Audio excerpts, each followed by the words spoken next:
right. How is it going, everybody? Good evening. I see you guys coming in. Hello, hello. Thank you for joining us. I'm going to give everybody a minute or two to get settled. If you feel like it, go ahead and type into the chat box where you're tuning in from. Always like to see where everybody's coming in from if you'd like, while we wait another minute to let folks in.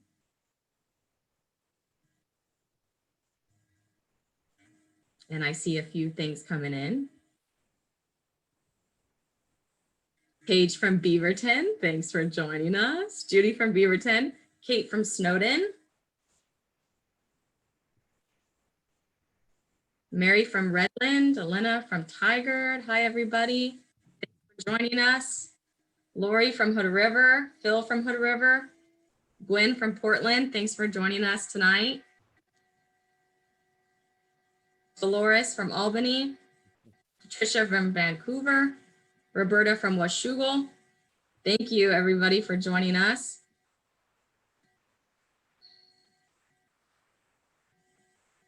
All right, I think we'll probably get started here.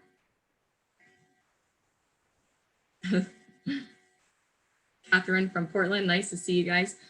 So hi, everyone. I'm going to take another minute to give folks still joining us some time to get settled. But if you're new to if you're new to Zoom webinar, I wanted to run through a few things to quickly familiarize you. You'll notice your microphone is muted. That's why we can't hear you talk. And that is because with so many of us here together, it's best to give everyone the best chance to hear clearly without each other's background noise. Throughout this webinar, there are two ways to interact with us: through the Q&A or the chat box. With hundreds of you on this webinar right now, we've decided it's best to hold all questions until the end of the webinar to ensure we have enough time to get through everything.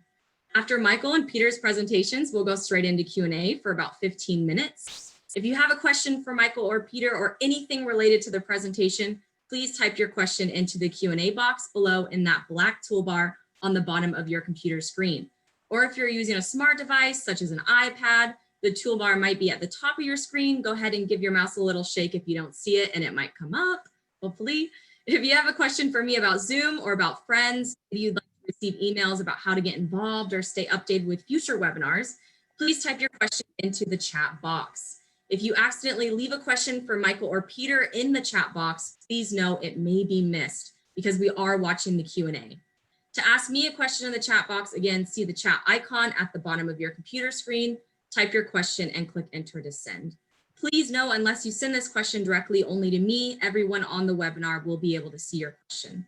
For the largest viewing options of the speaker on your computer screen, please click Speaker View. It's at the top right hand of your Zoom screen. This enables whoever is speaking to be the main face or screen you see.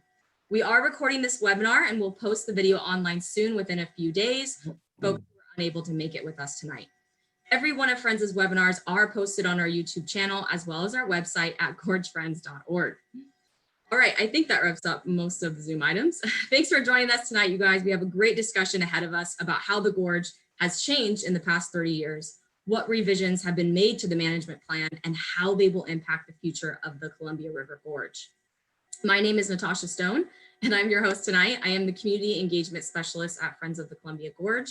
As Friends' Community Engagement Specialist, I manage our outdoor youth education efforts and work to build a diverse and inclusive network of community partners to help protect, preserve, and steward the Columbia Gorge. With me is our featured speakers, Michael Lang and Peter Corneliuson. Michael Lang is Friends' longest tenured staff member, having joined in 1993 as Forest and Land Use Coordinator. He has served as the Conservation Director since 1995. Michael oversees all aspects of our monitoring and litigation program, as well as working with allies and the media to promote Friends' priorities and playing a key role in our lobbying efforts. Michael has intimate knowledge of the management plan that governs the gorge, having reviewed development proposals and worked with county planners and Columbia River Gorge Commission staff throughout his tenure here. Prior to joining Friends, Michael directed campaigns for several electoral candidates and voter initiatives. Peter Corneliuson is Friends' field representative and responsible for building support and activism among Gorge residents for protecting the Columbia River Gorge. A Friends staff member since 2003, Peter is a Hood River resident who has been active in a number of local conservation causes and organizations. Peter is a former president and current board member of Thrive Hood River. He helped the Hood River Waterfront Community Park Association create the Hood River Waterfront Park and is a founder of Streets Alive HR. He served on the Hood River City Council from 2014 to 2018. Prior to moving to Hood River, Peter led a family-owned manufacturing business. Before I hand it off to Michael and Peter, I wanted to talk a little bit about Friends and how we're all here right now for anyone who may have been invited to this webinar by a friend and are still getting to know who we are. I'm going to bring up my screen here real quick.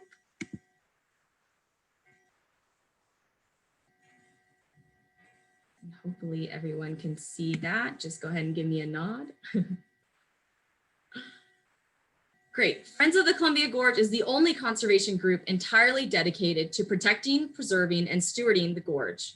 Friends led the fight to protect the gorge by helping create the Columbia River Gorge National Scenic Area over 40 years ago. And it's been working ever since to safeguard the gorge and make sure the natural wonders found today will be preserved for generations to come. Friends is entirely dedicated to protecting and enhancing the scenic, natural, cultural, and recreational resources in the gorge. We have a few webinars coming up this month that are exciting and different that I want to tell you all about real quick. First is the story behind the photograph on Thursday, November 12th at 5:30 p.m. Join us for a webinar that will feature two incredible photographers, Paloma Ayala and Peter Marbach. Whether you are just starting out in photography or consider yourself a professional, this conversation with Paloma and Peter aims to help you unlock the full storytelling potential of your camera. Get inspired to capture something deeper in your subject, whether that's in the gorge or beyond, and use your skills for the greater good.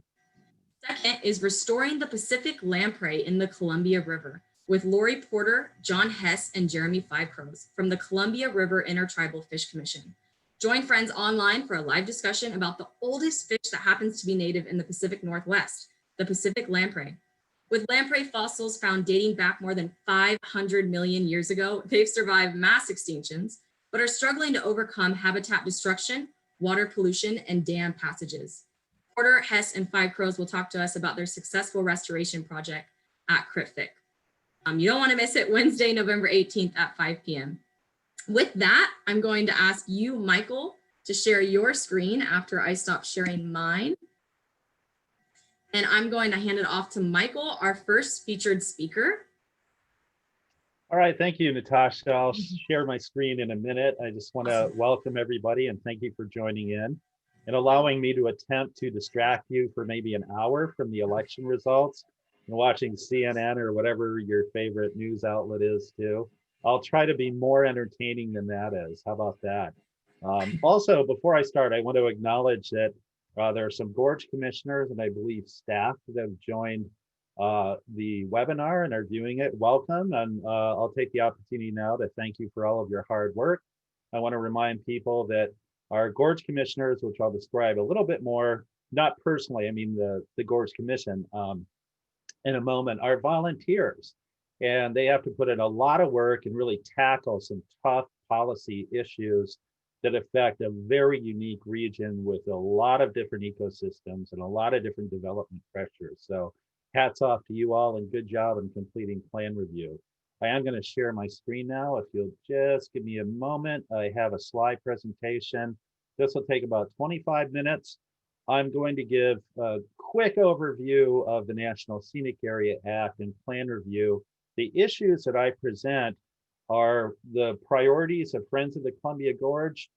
There's far more that went into the review of the management plan than I'm going to show you now. These are the highlights and the issues that Friends believes are really top line and most important. But this is not an exhaustive overview, I guess, of a 500-page document that was just updated. So here we go.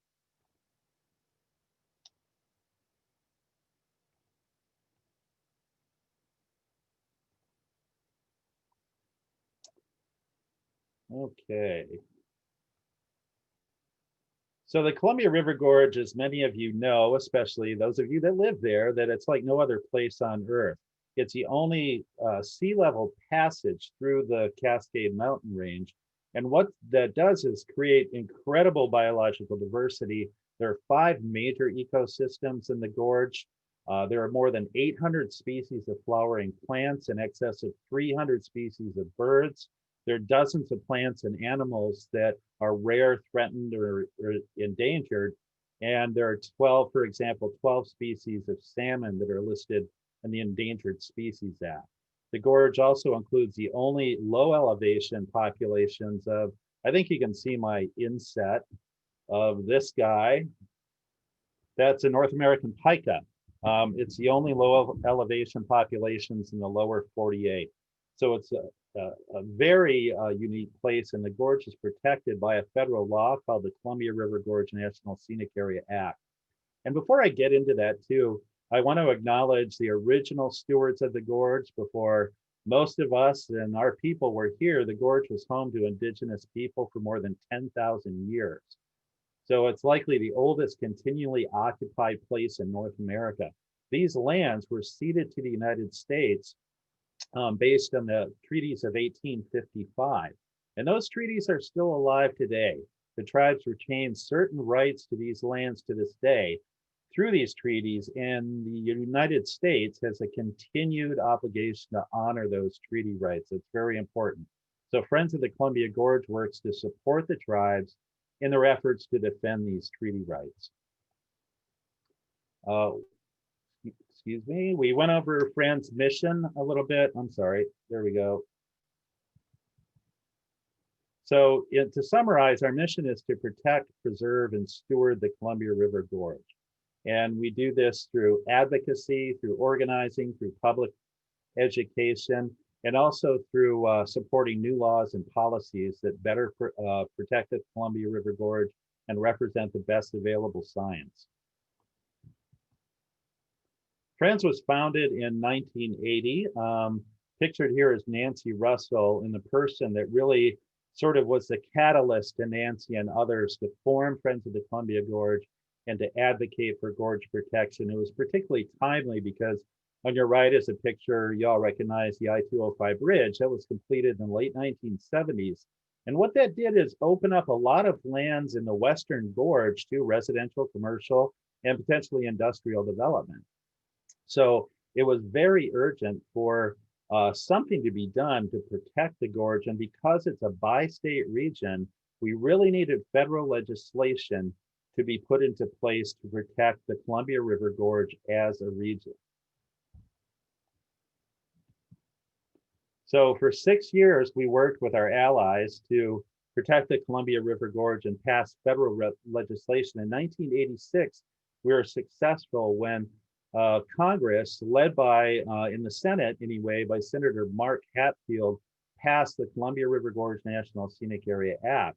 And as it went to President Reagan, President Reagan at that time was getting advice from his cabinet to veto the National Scenic Area Act. However, Senator Hatfield, as the story goes, reminded the president that as the chair of the Senate Appropriations Committee, the Defense Appropriation Bill was still pending in his committee. And it was getting to the end of the year, and why Senator Hatfield just was not sure he was going to be able to pass that Defense Appropriations Bill. And it wasn't just that bill, but there was something very near and dear to President Reagan in that bill. It was the Strategic Defense Initiative, otherwise known as Star Wars Defense Initiative. So the president, knowing that Senator Hatfield was not a fan of that program, thought it would be best if he would, help the senator out and sign the National Scenic Area bill into law, which he did. The Strategic Defense Initiative, Star Wars, money was appropriated to that. But in hindsight, if you look at it, I think the National Scenic Area Act has been pretty successful, where Star Wars was not so successful. I think you could probably call it a flop. Anyway, that's sometimes the way it goes. We're thankful that the scenic area passed at that time in 1986. But one thing that wasn't anticipated in the act, and something that we in the Gorge Commission Forest Service didn't anticipate either, was climate change and the fact that it is affecting the Columbia River Gorge in our entire region in the globe right now, and we're seeing the impacts right now too. So that's a challenge like no other challenge we've seen before. Friends of the Columbia Gorge is committed to rising to meet that challenge. Some of Friends' climate actions include working with our allies to force the closure of the PG coal-fired power plant out in Boardman. That's or was Oregon's only coal-fired power plant. We were able to reach a consent decree with PG that required it to close by the end of 2020. Many of you have heard that plant was shuttered about 3 weeks ago. That should dramatically improve air quality in the gorge, but also reduce the amount of carbon that we're putting into the atmosphere. We also worked to stop a fracked gas power plant right along the Sandy River in Troutdale. And we've defeated coal and oil terminals along the Columbia River and throughout the region, and working with our allies, with gorge residents, and with tribes to make sure that these coal and oil terminals were not approved in the region. And all of that coal and oil would have gone right through the Columbia River Gorge National Scenic Area. So a little about climate impacts, something that we've learned now. We know that warm water kills salmon, and that the water temperatures are rising in rivers and streams throughout the area. The entire snowmelt and stream flow is changing. The Columbia River reaches really warm temperatures earlier and earlier in the summer that are hazardous to salmon, even fatal to salmon. So it's critically important to try to protect cold water refuge for these salmon as they're migrating upstream. We really need that temperature cold water refuge to save these species. Also, increased habitat protection along tributaries will help with that, and protecting stream buffers and limiting development will try to avoid or mitigate those impacts to salmon. So a little about the National Scenic Area Act. It has two purposes. The first purpose is to protect and enhance scenic, natural, cultural, and recreation resources of the gorge. The second purpose is to protect and support the economy by encouraging growth to occur in the urban areas, in the 13 designated urban areas in the National Scenic Area Act, and otherwise by allowing economic development to proceed in a manner that's consistent with resource protection. So this really brings together, protecting an outstanding resource, scenic views, natural resources, and healthy communities and a healthy economy together, and that really completes the whole picture there. So the National Scenic Area Act is implemented through a management plan. And I want to say a quick word about the Gorge Commission. The Act created the Columbia River Gorge Commission. It's a bi-state agency. It has 13 members. They're responsible for carrying out the National Scenic Area Act on all non-federal land in the gorge. The Forest Service is responsible for administering the act on federal forest land, and also they have authority over the special management areas of the gorge. The scenic area has about 114,000 acres in special management area, about 155,000 acres in what we call the general management area, and then there's 28,500 acres that are designated as urban areas in these 13 urban areas. The management plan is what implements the National Scenic Area Act. The Gorge Commission and the Forest Service adopt a gorge-wide management plan that has to carry out the purposes of the act and the standards of the act. It's got to protect those resources. It has to protect farmland, forest land, and also open spaces. But in this entire 500-page document, there's no mention of climate change. The original management plan adopted in 1991 was updated in 2004. Still, there's nothing directly addressing climate change and its impacts. Also, the natural resource policies that are in the management plan are more than 30 years old.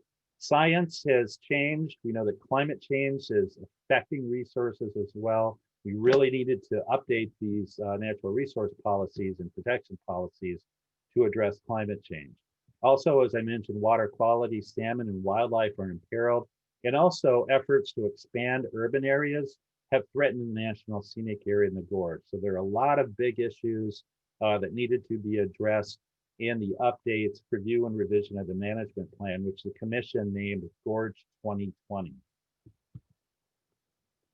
So Friends' focus has been to adopt climate policies to respond to climate impacts, protect fish and wildlife habitat, protect water resources, also native plant habitat, and to stop any urban expansion and make sure any boundary revisions to urban areas were quite small and are minor revisions. And I'll talk more about that in a minute. And then also the climate impacts with forest fires is so evident with what we went through this summer. Also in 2017 with the Eagle Creek fire, we know that climate change is affecting the frequency and affecting the intensity of forest fires throughout the region. And whatever we can do to reduce those risks of fire, we need to do through revision of the management plan. Also, stopping urban sprawl was a big priority for Friends of the Columbia Gorge. What you see here generally is a map of the National Scenic Area. There are 13 urban areas again, and they're kind of clustered around the three bridges in the gorge, the Bridge of the Gods, Hood River Bridge, and the Dalles Bridge too. So those, although there are 13 urban areas, it's one National Scenic Area with the goal being to have regional planning and land use protections, resource protections throughout the region. And that's something that Friends advocated for through plan review. Our additional policy priorities included diversity, equity, inclusion. There's nothing specifically in the management plan addressing that. Updating the scenic resource protection standards, protections for forest land, farmland. Also, believe it or not, mining and quarries are allowed in parts of the National Scenic Area. And those mining and quarry policy and guidelines really needed to be updated to protect resources and also protect communities and neighboring landowners, whether they're residences or farm and forest land, from the impacts of mining, which can be quite extensive. So when the Gorge Commission began Gorge 2020, 4.5 years ago, they did what is called scoping. They got comments from the public and from local governments, et cetera, and they came up with an initial list of focus topics, but there was no mention of climate change, even though many members of the public commented, including Friends, saying we got to do something to address, adapt, and mitigate for climate change. The original focus topics are economic development, urban area boundaries. It's something some of the local governments really wanted to define some of these terms regarding urban area boundary revisions. Recreation is another topic. Recreational use in the gorge has gone up considerably over the last 15 years or so since the last review of the management plan.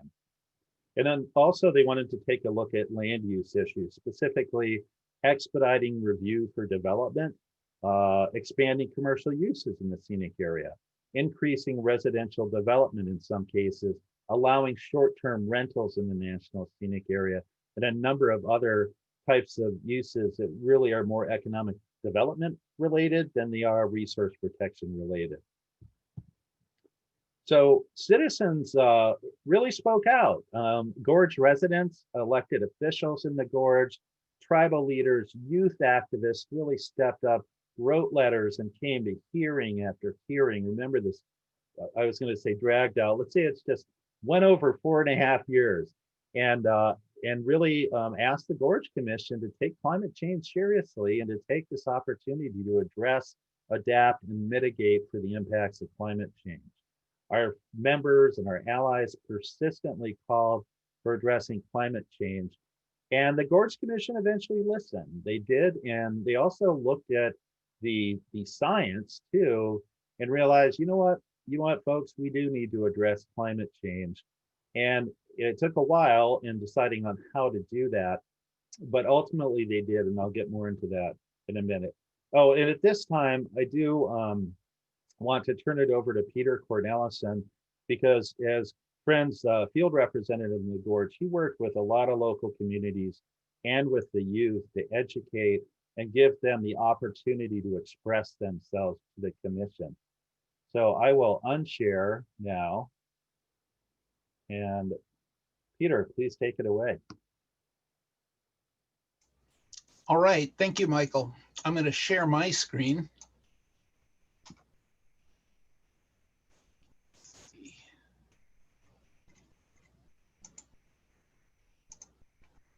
Okay, so for the last 4 years, I've been honored to be a guest lecturer in the fall and in the spring at a junior level health class at Hood River Valley High School. Here's the health class, and the girls who are standing in front speaking are members of the Earth Action Club, which was started by students in 2016. During the health class, I talk a lot about the climate, how it relates to human health and the health of the gorge. I suggest to the students that the Earth Action Club is a great way they can get involved. Many are rightly concerned about their future, and this is one place they can channel their energy. Over the years, despite ongoing matriculation of club members, Friends has built a partnership with the students who have participated and led many environmental events in the gorge. Here are some of the actions that local youth have either led or participated in. Prior to 2016, Gorge youth spoke out against fossil fuel transport by rail through the gorge and led protests against proposed West Coast oil and coal terminals, many of which are now mostly defeated. Lyric Edmonds and Lily Tomlinson led the 2019 Global Climate Strike last September. Over 200 people came out to that event. At their suggestion, we all participated in a die-in, either kneeling or lying on the sidewalk for 5 minutes in downtown Hood River to symbolize the ultimate effects of climate catastrophe. I can tell you that that was really impactful. 2 years ago, Friends created a new award, Youth Activist of the Year. In 2018, we honored Sophie Larson-Teskey, and in 2019, Lottie Bromham was honored. Both were students at Hood River High School, now off to college. Last year, students participated in drafting a climate emergency resolution in Hood River, and their testimony helped pass it. Here is Lottie testifying before Hood River City Council. And here is some of what Lyric and Lottie had to say to council. Youth voices are powerful because they speak with moral authority about their own future. Adults listen. Based on this testimony, Hood River Council moved up the date for city elimination of greenhouse gases from 2050 to 2035. I think Lottie was channeling Greta Thunberg with her last sentence. That really made an impact. Here's some of the key provisions of the Hood River Resolution, including a pledge for the city to go carbon-free by 2035. City of Bingen and White Salmon are currently considering similar resolutions. In late 2019, Lottie also testified in support of a climate action plan before the Gorge Commission. Her voice was powerful. In the ensuing discussion about the climate plan, several Gorge commissioners referenced her testimony, proving once again that youth voices have power. If you want to learn more about youth climate activism, check out this feature story on our website. And with that, I'm going to turn it back over to you, Michael.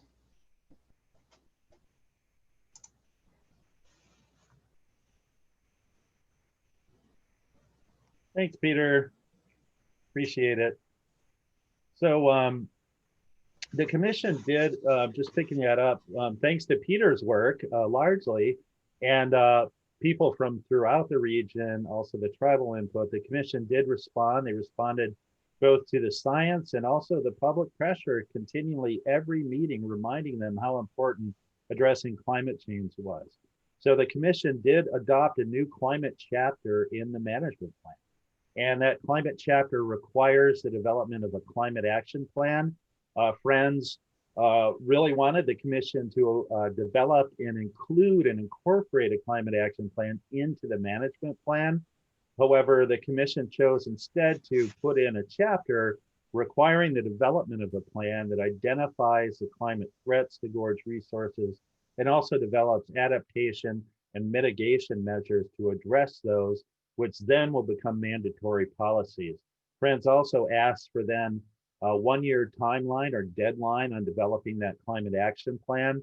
The commission considered this, but decided that that was not something they wanted to do. They didn't want a hard deadline, but they also were serious about developing a climate action plan. So that's something we're really looking forward to the commission doing, and that we want to support them expediting as much as possible. Also, the commission addressed salmon in wetlands. The commission adopted 200-foot buffers for 7 cold water refuge streams in the general management areas of the gorge. These streams were identified by the Environmental Protection Agency as being the most critical cold water refuge streams. That was a proposal that was advanced by Friends of the Columbia Gorge, but we thought to really protect salmon and their habitat, it should extend to all salmon-bearing streams. There are many more than just 7 in the gorge. However, those are the biggest and most important ones. We supported those policy changes. Also, the commission agreed to end the destruction of wetlands by putting in specific provisions that require a no loss of wetlands throughout the National Scenic Area, prohibiting the destruction of wetlands. We know that wetlands are endangered. They have been, because of the dams and because of dikes and levees, have largely been eliminated from the lower Columbia River. We really need to protect and enhance these wetlands. For farms and forests, first of all, with forest land, I talked about some of the threats to forest land. One of them is conversion of residential development. The Gorge Commission adopted policies that prohibit new dwellings to be placed in large-scale forest zones. That's really important, first of all, preventing the conversion of forest land to residential uses, but also, humans cause fire and residential uses cause fire. So it reduces the fire risk, but also it protects property and it protects human lives. So we're not sending emergency responders in to rescue people or protect their property in forest land and putting them at risk. Also, the conversions of forest land to residential uses are prohibited. The Gorge Commission also took a look at the farm dwelling standards at the request of Friends, and many other people commented on this, and enacted new farm dwelling standards that say if you want a real farm dwelling, it's got to be linked to a commercial scale agricultural use. And also you have to demonstrate that it's productive farmland and that it's producing a minimum of $80,000 annually in gross annual income from agricultural products. This will help prevent the conversion of productive agricultural land to residential uses. Also, with urban area boundary revisions, there was a lot of energy and interest in this issue. Before I delve into the policy stuff, you have a picture up here on the slide. This is, many of you recognize it, but this is looking over, it's northwest of the Dalles. You'll see a corner of the Dalles. You'll see across the Columbia River is Dallasport. And this area down below is called Hidden Valley. 10 years ago, the city of the Dalles wanted to expand by over 1,000 acres into Hidden Valley over here. However, studies showed that they have more than a 47-year supply of residential lands in their existing urban area. They have over a 20-year supply of industrial lands, so plenty of residential and industrial lands. But across the river is the urban area of Dallasport that's 6,400, in excess of 6,400 acres already set aside for urban development, and it's largely vacant or underdeveloped. We really, and the act actually requires taking a regional approach to urban planning as it relates to revisions to urban area boundaries. And in fact, the Gorge Commission adopted language that does require regional analysis, particularly recognizing that the city of the Dalles actually owns 1,000 acres in Dallasport around the airport. They actually own it in conjunction with Klickitat County. So there's a lot of opportunity to grow. The Scenic Area Act only allows minor revisions of urban area boundaries. There's interest across the board in defining what that means. So the commission decided that minor revision is less than 20 acres or 1%, whichever is less, of the existing urban area is minor. And over time, cumulatively, they put a maximum cap of 50 acres or 2%, whichever is less, on an urban area boundary revision. Now, Friends didn't support that. We think it's too expansive. However, we understand the controversy around these issues and the fact that it was a compromise position amongst the commissioners that really helped clarify what a minor revision is and help clarify these standards so we all understand what they mean and there's certainty moving forward. But the fact is there's a surplus and excess of developable urban land within the National Scenic Area. Also, the commission, this is kind of late in plan review, but addressed diversity, equity, and inclusion. Pictured here is Gorge Commissioner Karina Miller, who's a former tribal council member of the Warm Springs and a tribal member. And I just wanted to credit her for continually meeting after meeting, bringing up the need to address diversity, equity, and inclusion. And really, as a result of her pushing, the commission said, yeah, we're going to do this. And with the support of several other commissioners too. So we were able to work with the commissioners and help draft some language and put some ideas before them to think about that, recognize the history of racism and the history of exclusion, particularly in the state of Oregon too, over time, and recognize and regret that, and then also pledge to diversify the commission, to improve inclusion, particularly of underrepresented communities in the Gorge and throughout the region, and to develop and apply an equity lens that will be applied to future decision making to make sure that everybody's voices are heard and we're not marginalizing communities that have not been heard for centuries too. So that was a real bonus, I think, to the management plan. Again, credit to Karina for continuing to raise those issues. So moving forwards, they say we're not out of the woods yet. That is because even though the Gorge Commission adopted the management plan on October 13th, it needs to be finalized and then submitted to the U.S. Secretary of Agriculture for concurrence. What that means is the Secretary of Agriculture reviews the revised plan to determine if it's consistent with the purposes and the standards of the Act and other requirements. Once that plan is transmitted to the Secretary has 90 days to review it and then either concur that it's consistent, issue a non-concurrence decision, and the Secretary has to specifically say why they're not concurring, what is inconsistent in the Act. Or the Secretary cannot act, and after 90 days, if there's no action, it's deemed consistent with the Act. Then if the Secretary does not concur, the Commission can actually override the U.S. Secretary of Agriculture by a supermajority vote. So all of that is coming in the next few months or so. There potentially is litigation. We know a couple of entities have said that they plan to file lawsuits, appeals, challenging the revised management plan. They have 60 days from October 13th to do so. Those appeals would go to state courts, or in some narrower areas, it would go to federal courts too. Friends of the Columbia Gorge has been down that road. We have appealed the 2004 management plan. Also, appeals were filed from the 1991 plan. And let me tell you from experience, it's not easy challenging a management plan or any rule for that matter in a facial challenge. And these agencies do get a lot of discretion in interpreting the National Scenic Area Act. And overall, that's probably a good thing. Friends was successful in some respects in challenging the management plan. We think the Commission and the Forest Service has done a good job in updating the plan here. They didn't catch everything that was on the table, but they hit some of the big issues. And we're thankful for that.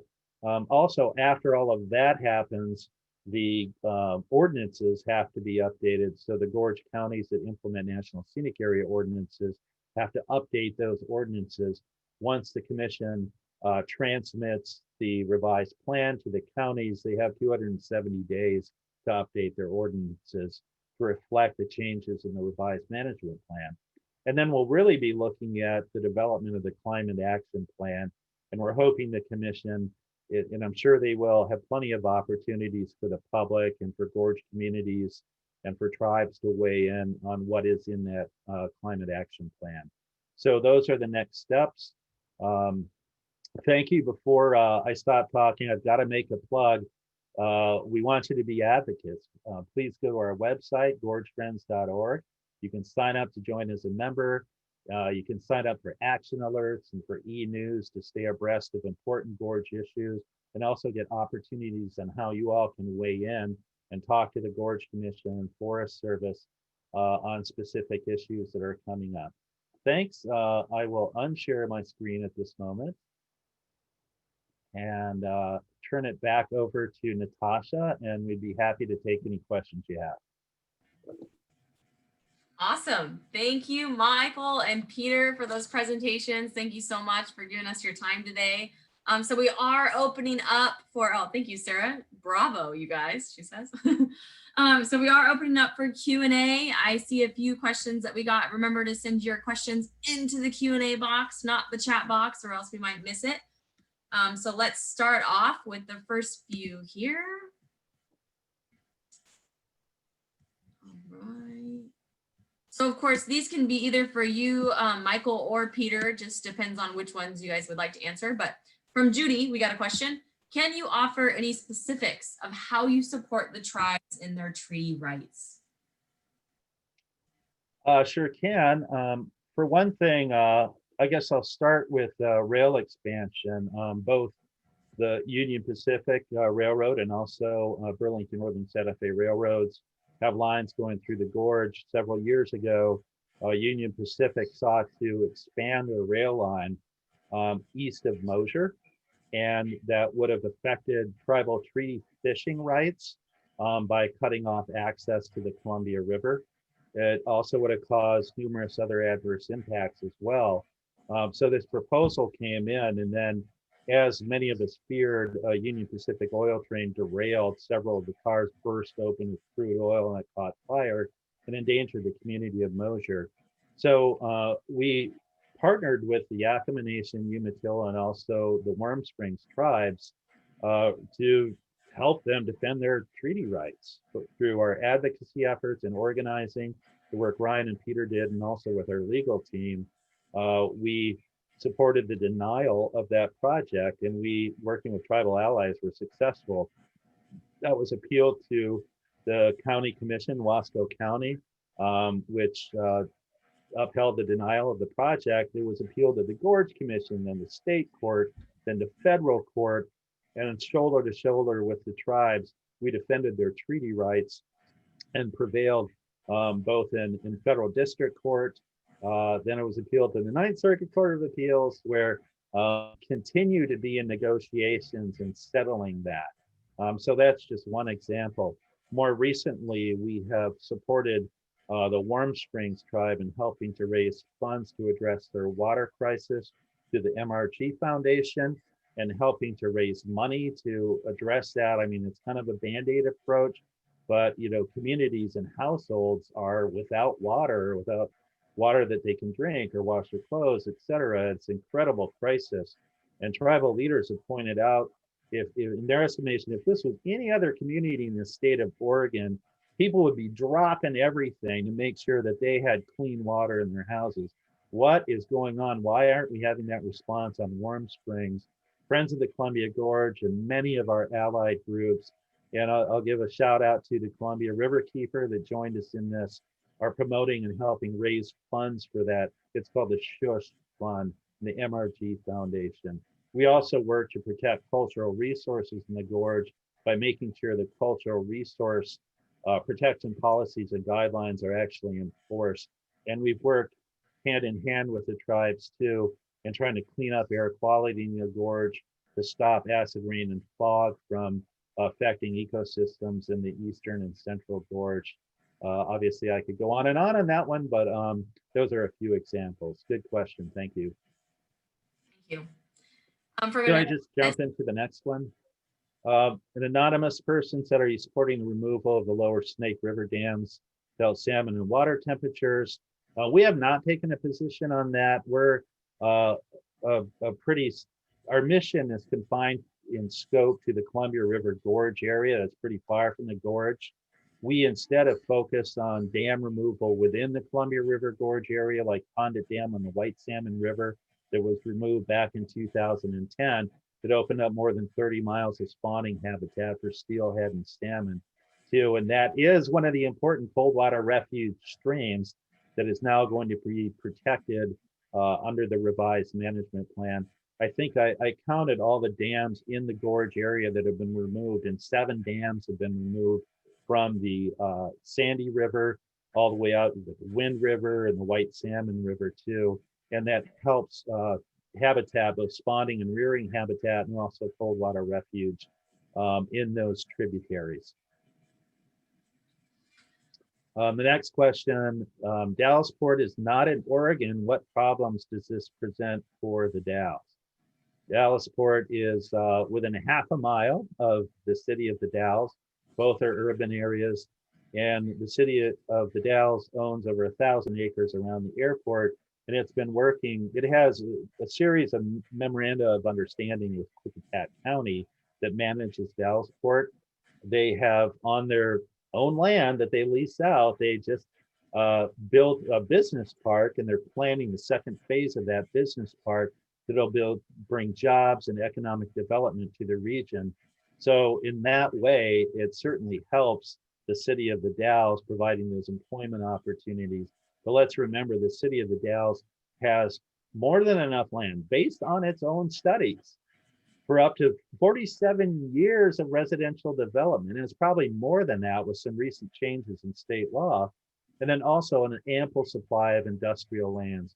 The planning director, outgoing planning director, Stephen Harris, told the port and the city council and members of the county commission that continued expansion is not a sustainable policy for the city of the Dalles, and that it needed, now this is their own planning director, to take a look at infill of redevelopment and development of the vacant parcels that are currently within the urban area, because there are too many geographic constraints, environmental constraints, legal and political constraints. You just can't keep expanding out into the scenic area. That was great advice from their own planning director, and we hope that they heed that in the future.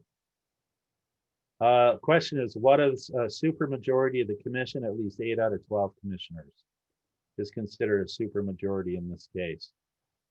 Next question, how is a climate action plan being developed?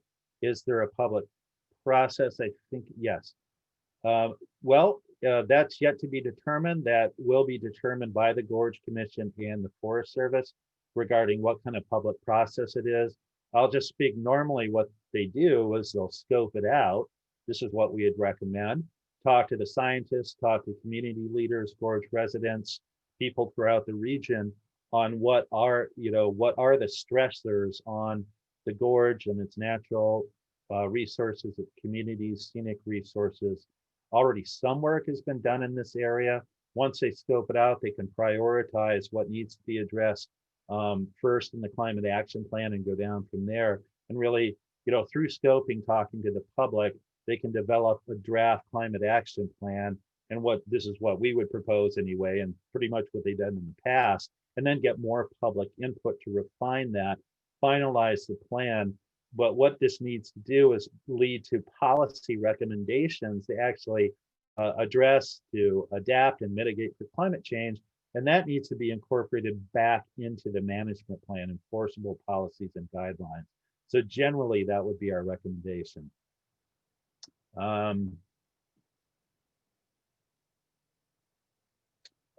Katie Skakel, good to see you, or see that you're participating. Okay, so they're moving now, and here we go. Are there any attempts to make the connection between transportation planning in the gorge and mitigating climate change?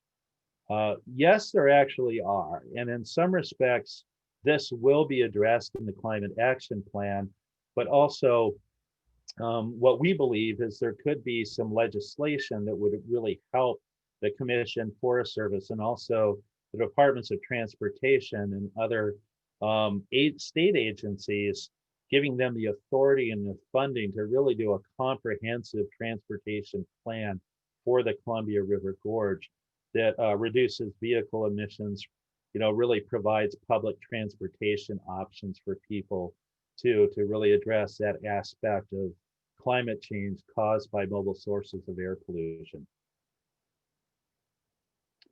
Sarah Grigsby, thank you for the question. I'm glad that you're tuning in. I'll just repeat the question. I'll ask the same question that I have asked as the plan was being developed, and it has to do with relying on county government to uphold the rules of the management plan and the fact that their budgets have been slashed and or the counties may not care about enforcement. Where do you think the commission stands in upholding, and then I can't read the rest of it, but I think it's upholding enforcement. This is a critical issue, and no law is worth its salt unless it's actually enforced. That's why Congress gave the Gorge Commission mandatory enforcement authority. They require the commission to monitor development, require them to ensure compliance. They actually gave the Gorge Commission civil penalty authority amounting to $10,000 per day per violation for any violation of the National Scenic Area Act.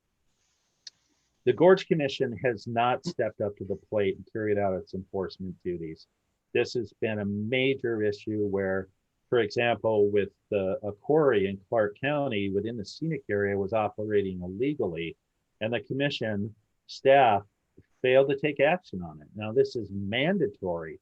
The commission director has to pursue violations, issue notices of violation, and if so, recommend civil penalties that ultimately go to the full commission. There's a big hole in enforcement. The message that sends is that the commission is not committed to enforcing the act, and landowners can go out and do whatever they want until they're caught. And then, what'll happen? Well, they most likely won't get fined because the commission is not carrying out their mandatory enforcement duty. We partner with the commission a lot. We respect the work they do, but this is a major hole where they're not carrying out the National Scenic Area Act. Sandy, hi. Ask Peter. Peter, can you read that? Yeah. So, hi, Sandy. Thanks for the question. And yes, everything with the school is on Zoom right now, which makes things more difficult. But Natasha and I both participated in presenting to the students last month. And the Earth Action Club continues to be active. In fact, they've got more kids in it than ever. And one of the big initiatives they're talking about this year is going out to local area businesses and asking businesses to sign a sustainability pledge. So hopefully that will be rolling out here in the next couple months, and I'll be helping them with that. John Hall asks, how has the closure of hiking trails due to COVID affected the habitats in the gorge? Friends has not measured that. To our knowledge, the agencies like the Forest Service have not either, but I think you could imagine with less recreation use, less people, less pets on the trail, that it probably has marginally improved habitat where we don't have people going off trail as much. So although it hasn't been measured, I think you can assume that it probably has improved. And something interesting to look at too is that we work very hard to educate recreational users not to introduce invasive species and to have leave no trace practices when they're recreating in the gorge too. But one potential outcome could be that there are less invasive species being introduced on these trails in the gorge because there's less use due to the COVID closures. So that's a really interesting question and a topic that needs to be researched. Peter? Yeah, Joan Sperling asks if there are other activities going on with other high schools in the gorge, and what's the outcome for that or likelihood? Joan, as far as I know, there are no other student-led clubs in the gorge at the local high schools. We have worked with students in White Salmon. Some of them came to the Hood River Global Climate Strike last September. And I have taught a few classes in the Dells, but kind of the nucleus is having an enlightened teacher that is willing to have us come in and talk about the gorge and climate. And so if anybody on this presentation knows of any teachers that would be willing to have us come in and talk, we'd be glad to present. Thanks for the question. Thank you for that, Peter. Renee Wilson says, quote, a friend who has supported Friends, that's us, in the past said, Friends now supports industry, mining, etc., and recreation in the gorge more than habitat and species protection. Is he accurate? No, he's not accurate. I'm not sure what this friend is referring to. We've never been on record supporting any mining. We've opposed many mining proposals. And I just mentioned the quarry in East Clark County in the Scenic Area that we're involved in litigation with right now, trying to enforce the National Scenic Area Act, close down that illegal quarry and also protect the residences and people's quality of life around there. Regarding recreation, we do gorge hikes and recreation. I think as you could probably see from the presentation we just gave, our focus for the last 4.5 years has been habitat protection and species protection and addressing climate change. So I guess I'd have to conclude by saying, unfortunately, he's not accurate. And I just, regarding your second question, regarding Fukushima and the radioactive isotopes that precipitated down over the Pacific Northwest and will for some time, it's a really important problem. It's a little outside of the scope of what Friends really addresses, but it's certainly a problem. And as this accumulates in species like salmon, it potentially could become an added health risk. We don't have the numbers on that. I don't know if the concentrations are high enough in and of itself to make the radioactive fallout from Fukushima a public health risk, but thanks for raising that. Question, how do the players on the commission get changed?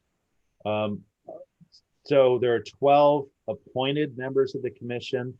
Each of the 6 gorge counties appoint 1 commissioner to a 4-year term.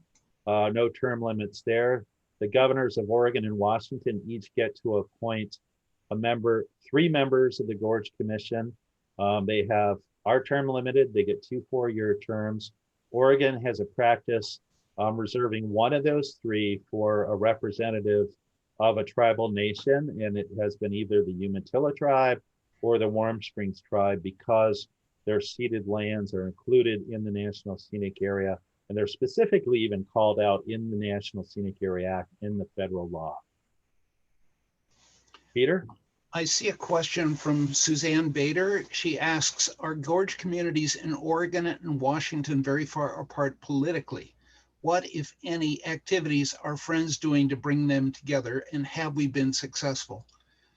In general, my impression is that as you go further east in the gorge, the communities get more conservative. We have been able to work together in partnership with various communities on specific issues. And one big initiative that we have, Gorge Towns to Trails, is an effort through a 200-mile trail linking gorge towns with trails to bring communities together and help share the visitors with the eastern counties as well as the western counties. So that's an ongoing issue. Michael might want to weigh in on it as well. I sure do, because you did a lot of this work, and that is with the proposals for coal and oil terminals. Peter worked with local elected, residents and local elected officials and gorge communities to educate them about the threat to their communities with these basically bomb trains going through their middle of their towns, and to adopt resolutions opposing these oil terminals. And in that way, most gorge communities passed resolutions opposed to these oil terminals. And there was a lot of commonality that was built in recognizing that, you know, it's a small world. In some respects, it's a pretty small gorge. And we really, a lot of these threats affect all of us, regardless of what community you live in. And we're much stronger if we band together and work together. So the next question is, you said the Gorge Commission is neglecting their duty to uphold the laws in the scenic area. What can be done and what is being done to change that? The National Scenic Area Act allows citizen suits to be filed against the Gorge Commission and against the counties for failure to carry out their responsibilities under the act. The citizen suit authority in the National Scenic Area Act is limited to that. Other federal environmental laws allow citizens to file lawsuits against polluters or violators. The act does not go that far. So there are a number of ways that the commission can be urged or even forced to carry out their enforcement duties. One is just talking to the Gorge Commissioners, go before the Gorge Commission in meetings, urge them to enforce the National Scenic Area Act. Another thing is talk to your legislators or members of Congress, let them know the Gorge Commission isn't enforcing the act, and ask them to take action to require the Gorge Commission to carry out their mandatory enforcement duties. And that's something that Friends has done. And you can always sue the Gorge Commission. We still have a pending 60-day notice on the Gorge Commission for failure to enforce the act. We did not actually file because a number of things changed, a little long to go into here, but the violator actually appealed and then challenged the very jurisdiction of the Gorge Commission to enforce the Scenic Area Act. And that was a much more fundamental threat to the Gorge Commission's authority. So instead, we actually set that aside and joined the commission in defending their jurisdiction and their authority to carry out the National Scenic Area Act. That appeal is still pending right now. We can go a little bit longer. Natasha, one more question or? Okay. John asked, are there ongoing opportunities for Friends to buy or swap land within or nearby the gorge scenic areas within this plan? As an example, it sounds like SDS Lumber is going to sell or at least review their holdings, I believe is what you mean. There's a lot of SDS land around Bingen and White Salmon that is highly visible from the Columbia River on Underwood Mountain. Clear cuts are common. Yes, we're very aware of this, and just why there are clear cuts is there's a loophole in the federal law and the Scenic Area Act that allows large-scale clear cutting in some areas of the National Scenic Area. It's the loophole you can drive a log truck through, as we call it. So Friends does have a land trust. We do buy land. That is a discussion that we would love to have with the president of SDS Lumber Company, Jason. I don't want to say too much more about that right now, actually, but we have extended some feelers and are looking forward to a conversation with SDS. And then I think since we just got one more question, let's take it if you guys don't mind. How is the commission funded and why have budgets been slashed? Is there any way to secure sustainable funding? A little off topic, but relevant to enforcement. Yeah, that's a great question too. The commission is funded by the states of Oregon and Washington. It's through the Interstate Compact that is incorporated into the state laws along with the Scenic Area Act. And it does require the states to provide funding for the commission to carry out its statutory duties.